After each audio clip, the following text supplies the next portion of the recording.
कश्मीर उज़्मा के आज दिन भर के उर्दू खबरनामे में नाजरीन आपका इस्तकबाल। लोकसभा में अपोजिशन लीडर राहुल गांधी ने आज अवामी रैलियों से खिताब किया। उन्होंने कहा कि जम्मू और कश्मीर में इंतखाबात के बाद एनसी कांग्रेस इत्तेहाद की हुकूमत बनाएगी जो रियासती दर्जे की बहाली को तरजीह बुनियादों पर यकीनी बनाएगी, लेकिन बीजेपी रियासती दर्जे की बहाली में दिलचस्पी नहीं रखती है। उन्होंने कहा कि कांग्रेस जम्मू और कश्मीर के लोगों की फलाह व बहबूद और तामीर और तरक्की के लिए पुरअज़म है। वो ये भी कहते हुए सुनाई दिए कि वज़ीर-ए-आज़म नरेंद्र मोदी हालिया लोकसभा इंतखाबात के बाद अवामी एतमाद खो चुके हैं और उनकी हुकूमत का खात्मा अनकरीब होगा। नेशनल कॉन्फ्रेंस के सदर डॉक्टर फारूक अब्दुल्ला का कहना है एनसी का कांग्रेस के साथ इत्तेहाद कोई मजबूरी नहीं बल्कि वक्त की ज़रूरत है। उन्होंने कहा कि जम्मू और कश्मीर की तरक्की और रियासती हैसियत की बहाली हमारी तरजीह है। हम जम्मू कश्मीर की तरक्की के लिए सबको साथ लेकर चलना चाहते हैं। डॉक्टर फारूक अब्दुल्ला ने कहा कि कांग्रेस लीडर राहुल गांधी का दौरा उन लोगों के मुंह पर तमाचा है जो मरकजी धारे के रहनुमाओं को पाकिस्तानी और खालिस्तानी करार देते हैं। वहीं बीजेपी के सीनियर लीडर राम माधव ने इल्ज़ाम आयद किया कि नेशनल कॉन्फ्रेंस और पीडीपी साबिक मिलिटेंटों की हिमायत से असेंबली इंतखाबात लड़ रही हैं। खुन्मो में नामानिगारों से बात करते हुए माधव कहते हैं कि ये दोनों जमातें जम्मू और कश्मीर को पीछे धकेलना चाहती हैं। साबिक मिलिटेंट दोनों जमातों की इंतखाबी मुहिम में खुलकर हिस्सा ले रहे हैं। वो इस दौरान ये भी कहते हैं कि बीजेपी नए लीडरों को कामयाब कराएगी और अमन व तरक्की की ख्वाहां जमातें उभर कर सामने आएंगी। भाजपा जम्मू कश्मीर में 45 नशस्तों पर जीत हासिल करेगी। जम्मू और कश्मीर अपनी पार्टी के सरबराह सईद मोहम्मद अल्ताफ बुखारी ने श्रीनगर के छानापुरा हल्का से कागजात नामजदगी आज दाखिल कराए। इसी दौरान उन्होंने कहा कि वो किसी दूसरी जमात की हिमायत नहीं कर रहे हैं और ना ही उन्हें किसी की हिमायत हासिल है। उन्होंने कहा कि जमहूरियत में हर किसी को इलेक्शन लड़ने का हक है। अलहदगी पसंद अगर मेन स्ट्रीम में शामिल हो रहे हैं तो किसी को एतराज़ नहीं होना चाहिए। जम्मू कश्मीर अपनी पार्टी तमाम उम्मीदवारों के लिए यकसा मैदान की ख्वाह है। नेशनल कॉन्फ्रेंस के नायब सदर और साबिक वज़ीर आला उमर अब्दुल्ला ने गांदरबल में कागजात नामजदगी आज दाखिल कराए। इसी दौरान उन्होंने कहा कि भारतीय जनता पार्टी आज़ाद उम्मीदवारों की हिमायत कर रही है ताकि वो उनके बलबूते पर हुकूमत बना सके। उन्होंने दावा किया कि इंतखाबात के नताइज भारतीय जनता पार्टी की साजिश को नाकाम बना देंगे।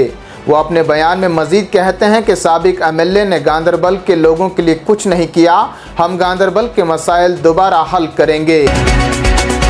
मरकजी वज़ीर ममलिकत डॉक्टर जितेंद्र सिंह ने श्रीनगर में आज प्रेस कॉन्फ्रेंस से खिताब करते हुए कहा कि जम्मू कश्मीर में इंतखाबात पुरअमन माहौल में हो रहे हैं। उन्होंने कहा कि दहाइयों बाद कश्मीरी अवाम आज़ाद फ़िज़ा में जमहूरी अमल में हिस्सा ले रहे हैं। जितेंद्र सिंह ने वज़ीर-ए-आज़म नरेंद्र मोदी को अमन की बहाली का क्रेडिट दिया और कहा कि माजी में इंतखाबात के दौरान बायकॉट कॉल्स दी जाती थी, लेकिन इस बार सूरत हाल मुख्तलिफ है। उन्होंने कांग्रेस पर इल्ज़ाम आयद किया कि उसने कश्मीर में नफरत और दहशतगर्दी को फ़रोग़ दिया है। CPIM के सीनियर रहनुमा मोहम्मद यूसुफ तारिगामी ने कुलगाम में अवामी रैलियों से खिताब किया। उन्होंने कहा कि कश्मीरी अवाम ने भारतीय जनता पार्टी को मुस्तरद कर दिया है क्योंकि पार्टी ने लोगों के साथ ताल्लुक़ कायम नहीं किया और जम्मू कश्मीर की इज़्ज़त वक़ार को नज़रअंदाज किया। तारिगामी कहते हैं कि मौजूदा हुकूमत ने कश्मीरी अवाम की अहमियत नहीं समझी, जिसके नतीजे में बेरोज़गारी और नए कवानीन ने नौजवानों की मुश्किलात को बढ़ा दिया है। उन्होंने वादा किया कि वो कुलगाम की आवाज़ को असेंबली में उठाएंगे। नेशनल कॉन्फ्रेंस के नायब सदर उमर अब्दुल्ला समेत आज पार्टी के 7 लीडरान ने श्रीनगर और गांदरबल से अपने कागजात नामजदगी दाखिल किए। पार्टी नायब सदर उमर अब्दुल्ला ने गांदरबल से, party general secretary Haji Ali Mohammad Sagar ने खानियार से, तर्जमान आला तनवीर सादक ने जडीबल से, नायब सूबाई सदर एहसान परदेसी ने लाल चौक और यूथ सदर सलमान अली सागर ने हजरत बल से कागजात जमा कराए। ख़वातीन विंग सदर एडवोकेट शमीमा फिरदौस ने हबा कदल और सियासी सलाहकार मुश्ताक गुरु ने छानापुरा से कागजात जमा कराए। दिल्ली की एक अदालत ने Lok Sabha member parliament engineer Rashid की जमानत की दरख्वास्त पर फैसला 11 सितंबर तक मुलतवी कर दिया है। एडिशनल सेशन जज चंद्रजीत सिंह ने कहा कि फैसला तैयार नहीं है इंजीनियर रशीद नाजरीन मिलिटेंसी फंडिंग केस में 2019 से जेल में बंद हैं। उन्होंने हालिया लोकसभा इंतखाबात में नेशनल कॉन्फ्रेंस के नायब सदर उमर अब्दुल्ला को शिकस्त देकर जीत हासिल की थी।